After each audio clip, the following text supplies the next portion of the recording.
শতক, হাজার, লক্ষ, কোটি, এত পর্যন্ত তো আমরা সবাই শুনেছি, কিন্তু এরপর কি আছে সেটা কি আপনি শুনেছেন?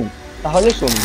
প্রথমে আছে একক, তারপর দশক, শতক, হাজার, অযুত, লক্ষ, নিযুত, কোটি, 10 কোটি, আরব, খারব, নীল, পদ্ম, শঙ্খ, মহাশঙ্খ, অন্ত, মধ্য, পরার্ধ, তালা, বৃন্দ, মহাপদ্ম, খর্ব, নিখর্ব, মহাখর্ব, সমুদ্র, ওঘ, মহাওঘ, সাক্ষতা, মহাসাক্ষতা, গণিত, মহাগণিত, বিভূতি, মহাবিভূতি, ধ্রুব, মহাধ্রুব, অসংখ্য, পদ্মাশঙ্খ, কোটি অসংখ্য, কোটি কোটি। এখন জানলেন? আপনাকে কোটি কোটি ধন্যবাদ। এর অর্থ কি?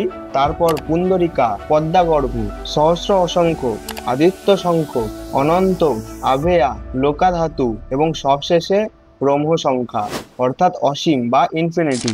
47টি ধাপ আছে এই একক থেকে অসীম পর্যন্ত যাওয়ার, যার রহস্য এখনো পর্যন্ত কেউ জানে না। কিন্তু যেসব ইউনিটগুলি কাউন্টেবল, সেগুলিকে কেন ব্যবহার করা হয় না?